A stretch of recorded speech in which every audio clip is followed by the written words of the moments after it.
Okay, so for the next panel discussion, I would like to call on stage Mr. Santhosh Vasabhaktula, co-founder and director of Sanketika Consulting, SasiKumar Ganesan, head of engineering, MOSIP, Mr. Nikhil Velpanur, head of Web3, JIC AWS, Dinanath Kholkar, independent advisor, former SCP TCS, chair IT, ITES committee and EC member MCCIA. Atul Tulshibagwale, CTO, SGNL and corporate board member, OpenID Foundation. Along with moderator Ashwin, CTO, co-founder of Tekdi Technologies.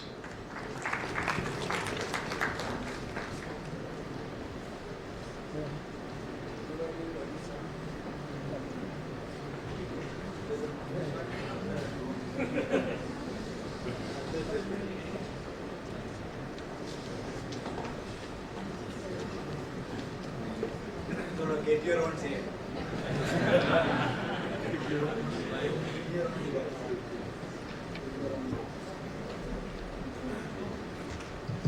Yeah.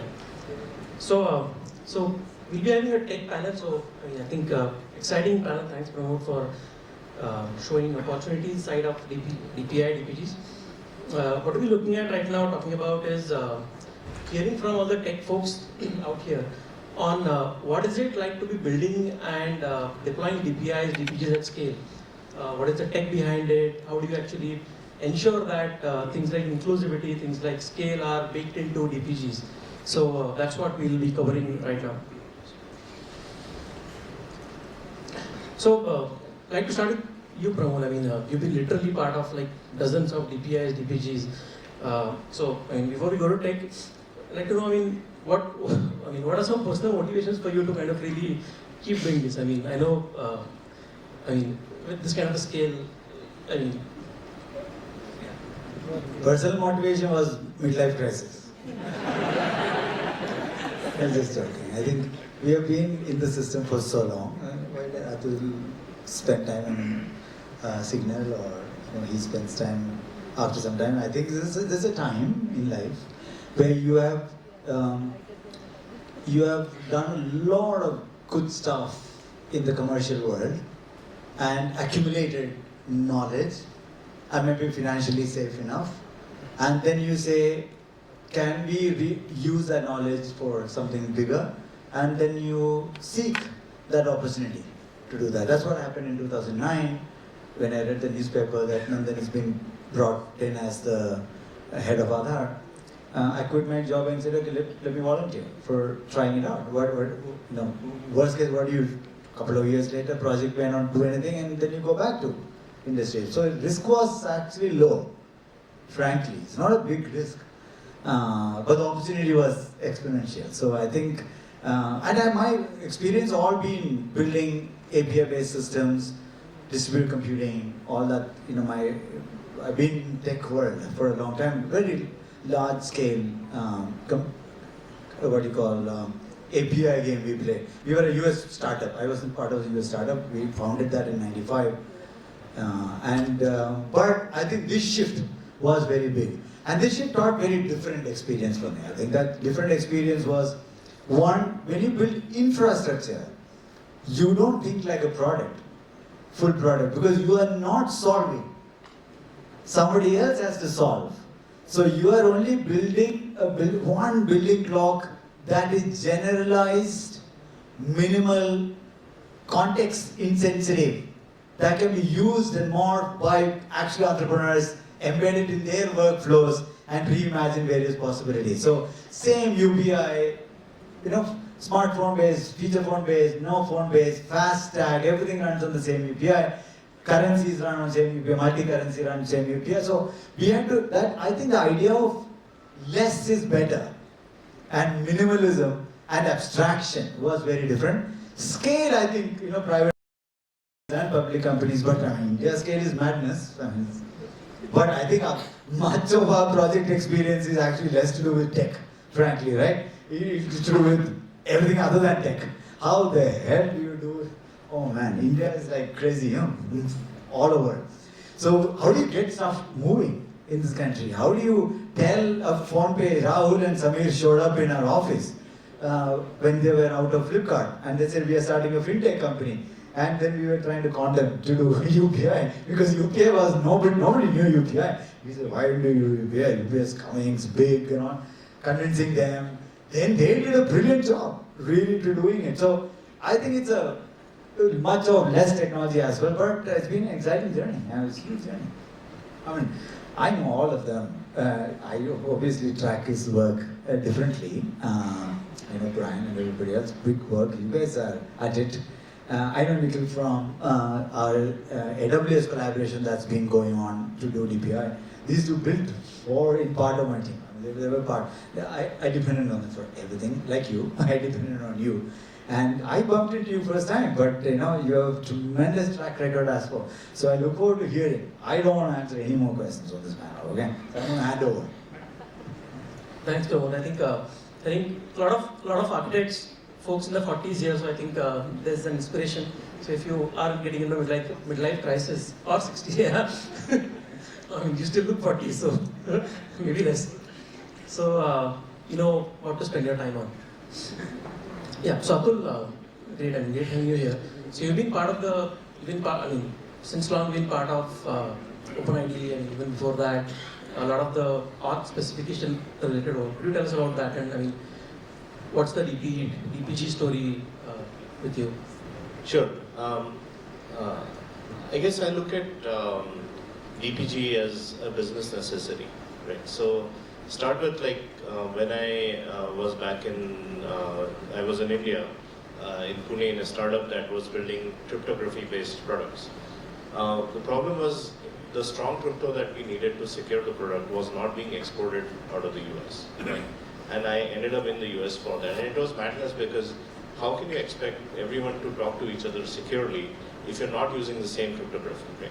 So it's a business necessity. And I've always looked at standards as a business necessity. And at the same time, I would like, to do well for myself. I think it's a good model for everyone to sort of build profitable businesses, but agree on a few things that, you really shouldn't be trying to do in a proprietary sort of way, right? We all love a USB stick. You can put it into anything you want and it works, right? We want that kind of interoperability at some level so that we can innovate on other things, right? And that's how I look at DPG, and I've sort of been in that world for, I guess, about 20 plus years now. So. I think you made an interesting point. You talked about USB and OpenID being more of a specification than a full-out DPG or a made product. If you can talk about that, maybe, I mean, when working on specifications, when working on kind of something that's not as tangible as a product, what are some guidelines that you incorporate? I mean, how does inclusivity come into picture? I mean, if you can just talk about that. Sure. So I've been involved in like maybe 3 different efforts that are significant. They've all sort of come about very differently, right? So the first effort was around trying to build a federated identity standard, right?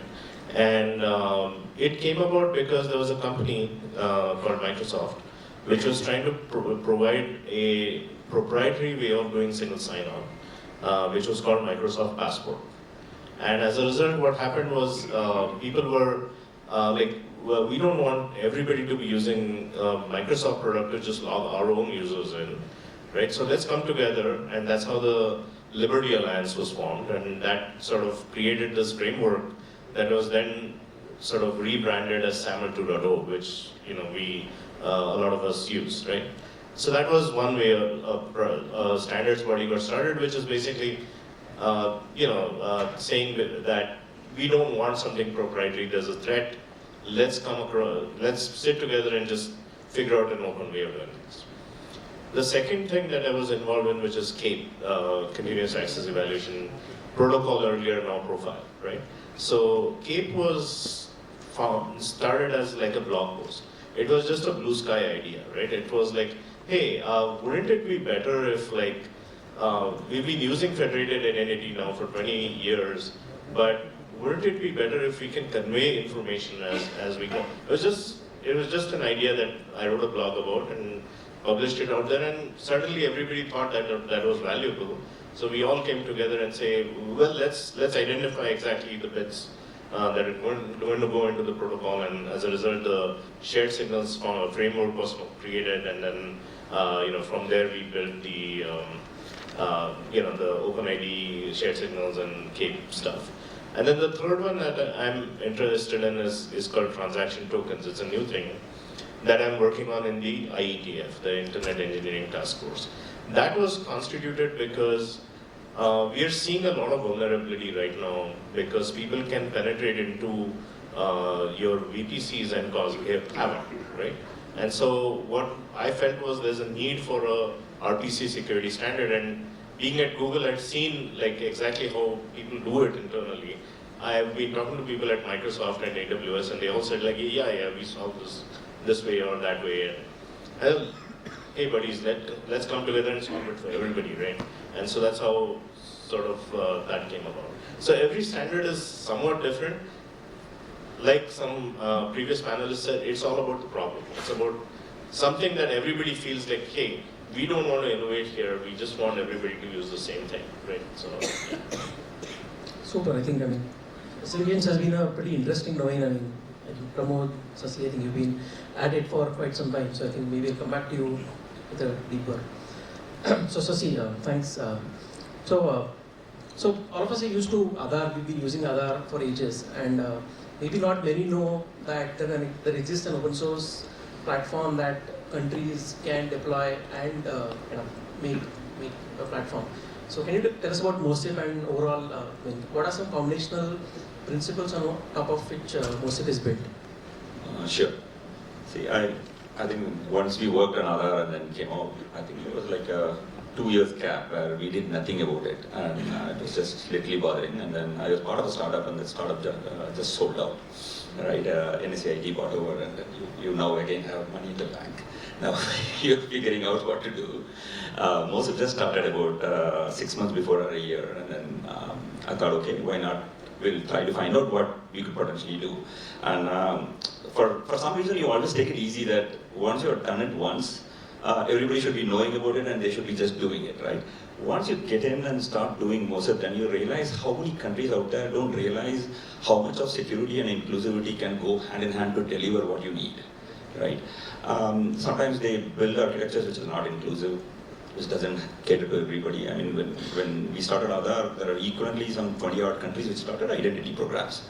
And literally so many of them are stuck midway, right? One of the countries that I spoke to is having a problem where they cannot buy devices from the vendor because the vendor is now asking for $30 million to renew a license.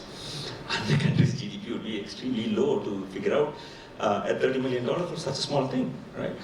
Those are fundamental inspirations to tell you that, look, I think it is important to unbundle this entire thing to tell one guy cannot hold you accountable, or one guy cannot hold you back in your growth story. You have to cut it down, cut the chase, and then find ways of building it in the open source. I've been always in the open source for quite a long time from my college days. So I thought open source initiatives like this is extremely good and big initiatives that we could take it up. I think the core came from when Philippines adapted it and then built it. Right? While Aadhaar, we grew up along with Aadhaar in the security side, but when we built it for MOSIP and then a completely outside of India, a country adapting it, and then using it, they issued 90 million IDs has been issued using in Philippines. And they opened up approximately 47 million bank accounts. Out of that, 8 million is completely new bank accounts. This is an outside story of what's happening outside of India. Right? The moment you put the ID in, what's happening in India is we start to see that in all other countries, which essentially means the story that we are saying, the story we are pushing in the DPI is absolutely reproducible every country that we go there. Right? It's about staying there and investing in them and making sure you make them understand the problem that we face and the problem that you face. Maybe subtle differences, but they're relatively at the core is same. So that is what you're trying to bring down in MOSIP to tell how can we think about these common problems, make them as a common thing, and then get that over. So, I mean, we've been seeing the evolution of Aadhaar, how, I mean, for example, we had masked Aadhaar coming in, we had VIDs coming in, and then of course, from pretty much the early on, we have bio OTP also.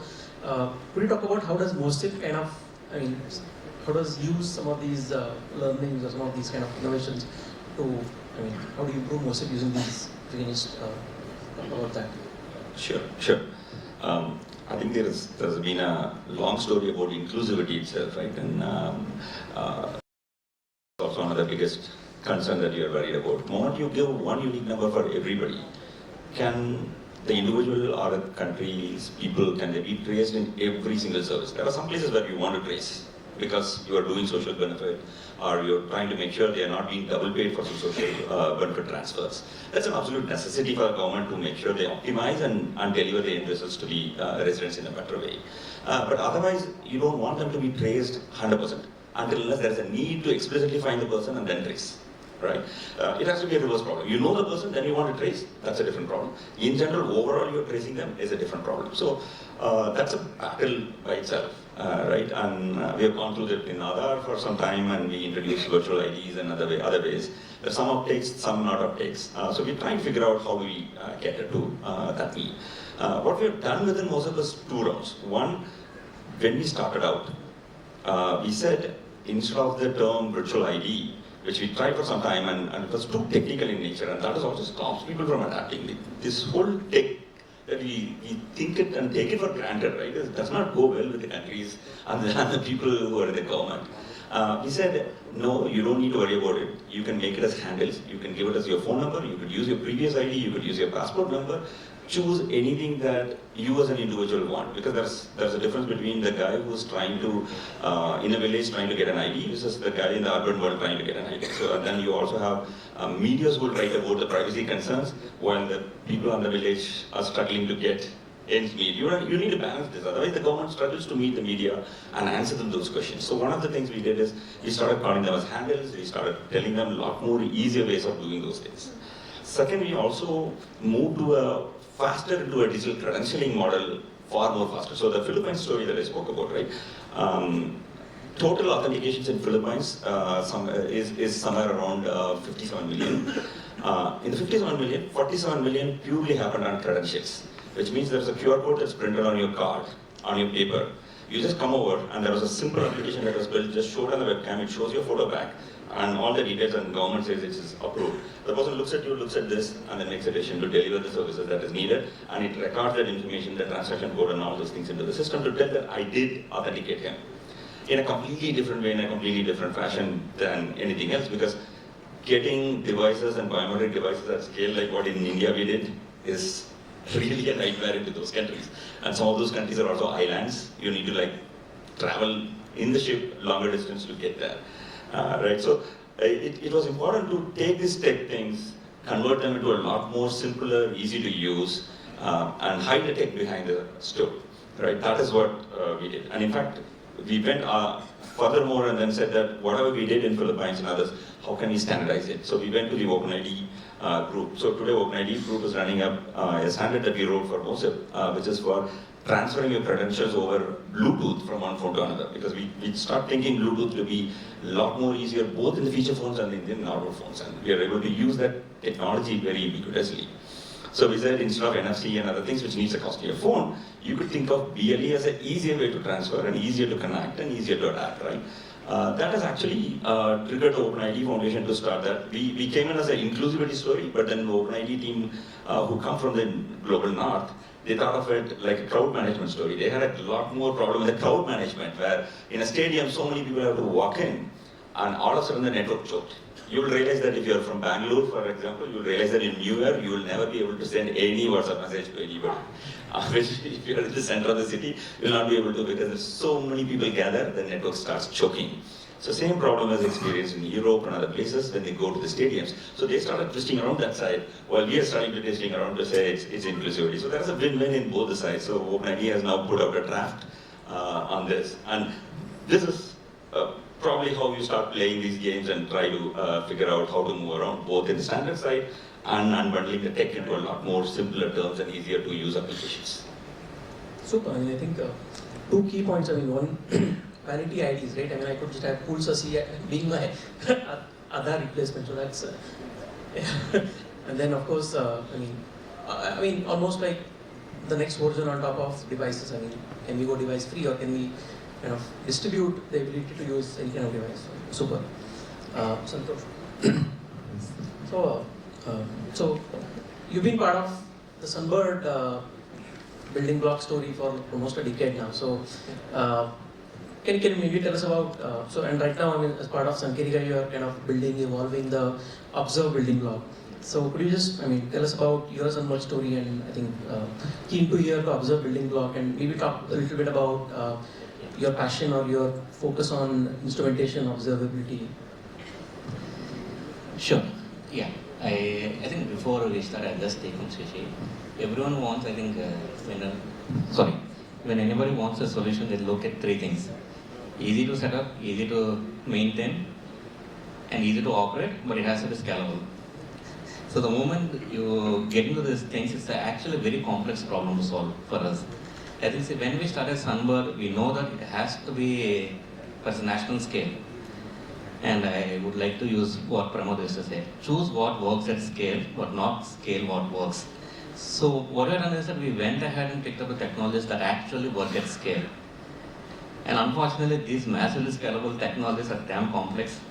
And trying to stitch them together and run reliably at scale is always a complex problem. And I think that is one of the areas that we have actually worked hard. In fact, for the first few years, we were able to actually build the entire Sunbird platform out, but it took us the equal amount of time to be able to ensure that it can run scalably and reliably at that scale. And for that, what we did is that one is extreme automation. So we know actually we've broken down every technology, we made it fail. Kafka, Cassandra, which are massively scalable technologies, they failed for us. When we ran at Diksha scale, they failed. And it took us 3 sleepless nights. For Cassandra, we took 3 sleepless nights to fix it. And what we've done is that the moment we solved it, we automated it. It's as simple as that scaling Cassandra needs 50% disk space. No one has written it anywhere. Everybody has opened those Cassandra, but no one has written it saying that it needs 50% disk space. Otherwise, you cannot add additional Cassandra node. As simple as that. No one has done it. So what we do, there are 2 simple ways to solve it. So we actually try to simplify the solution. Is one, put up an alert when you reach it for 40% of disk space. Automatically either increase the disk or add a node the moment you hit that 40%. The 2 simple things is what we automate, and that brings the scalability. So people always are afraid to pick up this scalable technologies because how to scale it or how to run it at scale is always a proprietary solution. It's never put out. People are easily open source the software, but not the way to how to run it the software. And that is what we actually do it as a DPGs. When we actually built one of the blocks that we actually are the chief maintenance of the Sunbird Observe, which is a core data platform. So when Sunbird is built, the first thing that we have done is to build Observe, because we want complete observability what is happening around. So we first designed the telemetry. Pramod was the one who first wrote the telemetry specification. Okay, and then we built the telemetry, defined the telemetry specification, gave it to all the building blocks to be able to implement it from day one. That is what we call as data first design. People always do the data design later once all the solution is built. But for Sunbird, we did the data first design, telemetry specification. So any block that we actually take it up, or any software that we take it up, we say it has to be data first because we need to know what is happening around it. And few of the architectural principles that we say is that we had wanted to keep it simple. I think people think that if the solution is not complex, we have not solved it, but actually it's the inverse. Solution is not simple, we haven't solved it. Because a simple solution is implementable by anyone. If you always need the engineers of IITs to come and implement a solution, then it's not a solved problem. We want everyone to be able to implement it. And see, until now we have seen, I think, Google, Microsoft, or the big tech companies only solve the scalable problems. But I am not from Google. But I think we have got the opportunity to be able to solve these things. Because I think the way to how to solve it as well is something that we have learned while actually implementing them. Okay? So one, I think, for DPGs, scalability is always needed. Full automation is needed. It has to be cost effective as well. If I say that there is a solution that can actually scale, but it needs actually a tremendous amount of money to be able to run it, then it's not solved problem. Because I think, yes, in India we need something that's scalable. Everything is easy, but it has to be run at a low cost as well. So, and it has to be extensible. One of the important factor is that if the solution is rigid, see, no DPG and no software will be able to solve the use case. So it has to be extensible by nature. And extensibility should be in a way that you should be able to add that additional 10-20% of your layer and then get a point solution. So I think one of the, even though there are many other architecture principles, some of the few key important principles are in these areas. Automation is one we always think. Being cloud agnostic, you should be able to deploy in any cloud, or you should be able to run by yourself. So you're not actually tied to anyone or not dependent on any one provider as well. Okay, these are the few things that we actually look at. Super. I think interesting aspect that you called out was about DPGs are like, they're not built solutions. So it's not a product that you can really start using. It's more of a tech, it's more of a foundation that somebody can adopt and build on top of it to build a product. So I think that's an interesting perspective. Thank you. Sorry. So Nikhil, so you're part of AWS, and then I think all of us, we know how AWS is coming in and kind of overall. I mean, I see AWS being quite bullish, quite kind of involved in overall taking these DPGs, DPIs across the globe. So, I mean, tell us about that. I mean, why does AWS feel like investing so much time and money into DPGs and organizations who are building and promoting DPGs? Sure. Thanks, Ashwin. For us, it is nothing short of a privilege to be able to deliver social justice at scale, right? So to be able to think about, can we actually take these rails or the transformation that has been achieved in India and take that and scale it across AWS customers, AWS geographies, AWS partners across the world. That is really the mission that we have right now. In fact, personally, it's kind of become a running joke internally that if anyone calls Nikhil, the first question he'll ask them is, do you need a DPG? How can a DPI solve your problem, right? So it's reached that level where internally... And can you give me credits? Offline conversations. But AWS is extremely committed to really scaling DPIs and DPGs globally, right? And we've put in a number of programmatic mechanisms for us to be able to do this. One of it is that, the way we think about it is that really it's like a flywheel, right? So you have your DPG owners, the people who conceptualize, who build, and I'm sure a lot of the future DPG owners are sitting over here in the room right now, right? So that is one set of parties. Then you've got your solution providers. So you've got your ISVs and your SIs and the AWS partner network. We have almost 13,000 of these across the world. And then you've got your end customers. It could be a state government, it could be a federal government, it could be an education institution. So really, this is the flywheel that we really operate in, right? So by adding acceleration to each of these points, that's when you can actually build something that becomes a very, very scalable motion, right? So that is something that we take as the heart of the center of the collaboration that we have with the EkStep Foundation. But to get more specific into some of the work that we're doing, one of the things is that we have a unique Amazonian innovation mechanism, which is called working backwards. So one of the things we want to do is to really bring Amazon's working backwards to DPGs and to thinking about DPI infrastructure as well, right? To give you an example, DigiYatra is one of the products of one of Amazon's working backwards, right? So in fact, interestingly, when we were doing the first workshop for DigiYatra, before it was conceptualized, the stakeholders in the room, they arrived at the point saying, I want an airport experience to be like, I'm Akshay Kumar, walking into an airport, right? It's like the whole airport parts for you, they recognize you, you just walk in and you're treated like a celebrity, right? So literally by starting over there, right? And then you work backwards, then you figure out what is the infrastructure you put in place, what are the pieces that you need, and actually by working backwards and putting that in place, that's how you get something like a DigiYatra, right? So AWS runs most of the national platforms, Cohen, in fact Namayati is also run on AWS. So we really are looking to work backwards, bring new DPG use cases, new DPIs, and to really support that. We're also looking to add value to DPIs and DPGs even horizontally. Like to give you an example, we've got Amazon Bedrock, which is one of the AI services, and we're very committed to bringing open source AI like Llama 2 or Mistral to bring that across the entire stack in the spectrum. Right? That's something that's very important to us. And then the other thing is that we look to bring in deployment automation. So any of the ISVs or any of the SIs, we work very closely with them. We have one dedicated solution architect, Muzammil Khan, who's my partner in crime internally, and we've already worked with a number of ISVs to do deployment automation. We've worked with Deloitte to do automation of Sunbird, one-click deployment of Sunbird RC. Similarly, Sunbird Saral have done with Tekdi. So we're really looking to do that and scale that activity.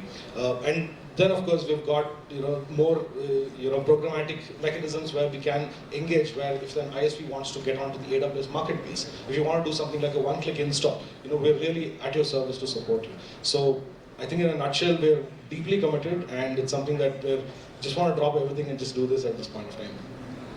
Super, thanks. I mean, I can definitely vouch for the Akshay Kumar experience at most airports. So thanks a lot for that. And I think super. I think it's great that a cloud hyperscaler actually has this level of commitment towards DPGs. I mean, we work personally, so I know the kind of senior folks you bring in, and I think, yeah, the RC, the Saral, all of that shows. So super.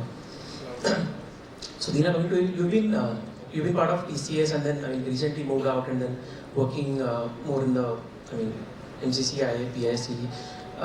So could you tell us a little bit about from the TCS experience towards now? And we did talk about, as part of TCS, you building a bunch of DPIs, DPGs.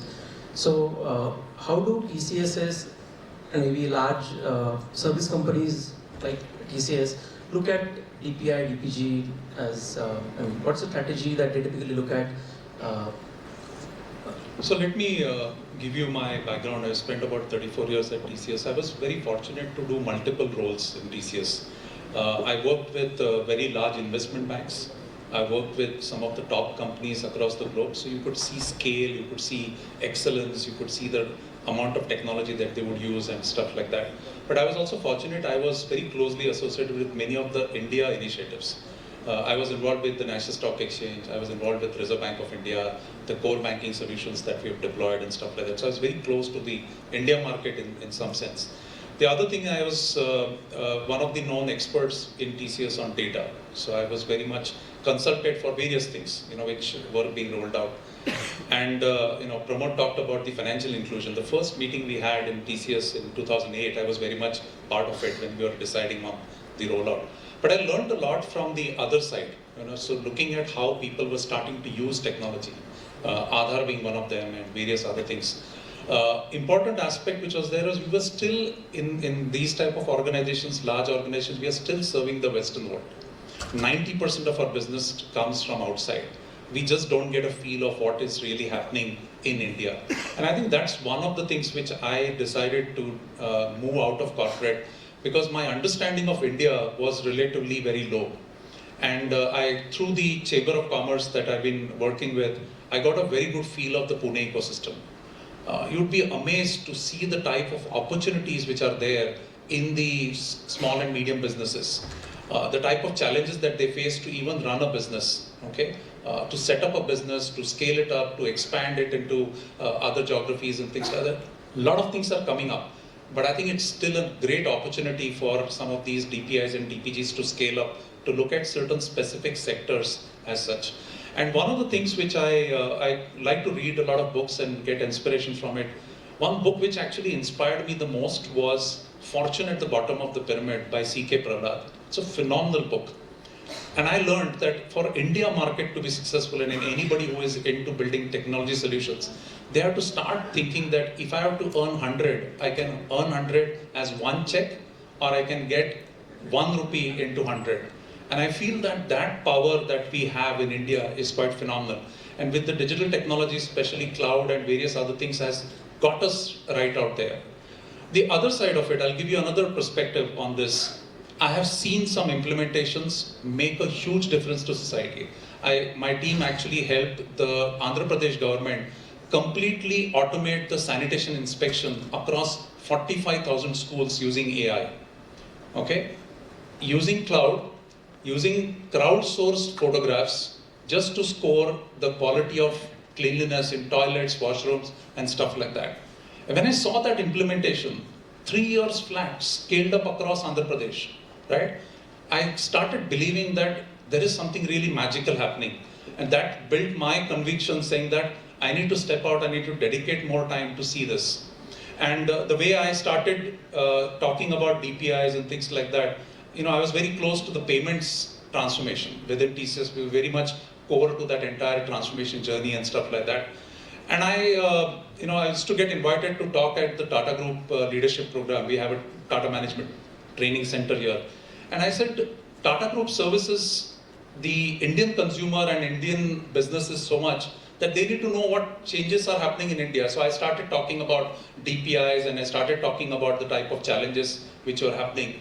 And people really were amazed to when I would tell them that, look, if this is the level of digital adoption which is happening in government schools, why not in your companies? And that's where created that spark in the people to say that here is an opportunity which is there. But the topic which is there on design principles, nothing changes. Fundamentals don't change. We have built large-scale systems. We have seen them scale. We have seen them being inclusive. But I think very important aspect which I've seen through the payments story, and I think I like Pramod's point that we are not writing enough. I have the entire payment story which I talk to the students, things like that. The type of side innovations which have happened are quite phenomenal. Okay, there's a nice video about Priyanka Chopra talking about ATM in a bag, which the lady goes out, Sakhis is what they call them, and they go and dole out cash to people. And some of these innovations are really intriguing, and I think people don't look at those as opportunities, because while there is track which is running very fast in form of type of opportunities which are getting created, there are a lot of side opportunities which are getting created. And I think the design principle which is there is extensibility. Okay, is very important. And finally, I'll come back to one key area which is what I've been currently focusing on through MCCIA is about cyber resilience. And we're collaborating very closely with the US government as well as the Israeli government, making it a more collaborative effort. But I feel that trust and resilience in this particular space is very crucial, especially when we are rolling out so much amount of digital infrastructure and the type of aspirations that we have in India for using that digital infrastructure. We will not be able to succeed unless we make it really resilient. And that is a very key message that I would like to give as part of this. Thanks, Dinanath. So we're almost out of time, so we'll do a quick reverse rapid fire. So mainly, if all of you could just, what's your message to the group out here? So a lot of them are students, a lot of them are engineers, a lot of them are architects. So what's your message to them? One thing I will say is travel India, go to the grassroots. Understand India. There are many things which we don't know. Beautiful. I would say work backwards from the beneficiary. Think of the ASHA worker, think of the public health center, think of the kid who wants that education. Start from there and work backwards. That's what I'd like to say. Okay. So what I want to say is that I want you guys to start using the DPGs in your actual work. There are a lot of internships happening. If you're actually students, you want to look at internships. There are a lot of internships happening in the DPGs. Start using them. And trust us, they are actually really helpful, scalable. Start contributing back as well. Actually, it also helps you to be able to start your entrepreneurial journey much faster. I would say travel everywhere, but please write it. Writing is a habit that we have to really adapt. I think in MOSIP we extremely push it hard to write down everything. We have tons of confluence pages that we created. And it's a hard push, and I wish colleges in our country also push us down for people to write more. Because when you write, you think, you adapt, you criticize, or you write practical problems. Write more, travel more, write more. That's my basic thing that we should do. Super. Atul? So I think the point about resilience that you brought up was incredible. And my advice is, like, as you build your profitable businesses, learn about what is out there, learn about how to make it more secure using the digital public goods that are out there, adopt it, and then start contributing with your expertise in it. No, I think they all said everything. So one thing I've learned as an architect is everything fails. Everything fails. So you have to build resilience. I think it's very relating to that. Not only cyber, systemic resilience as well. So optionality, many ways to iterate it through. But I'll end with one thing. Just do it. Like Nike. Yeah. Just do it. Nothing needs doing. Stop procrastinating. Just do it. Super. Thanks everybody. I think won't keep.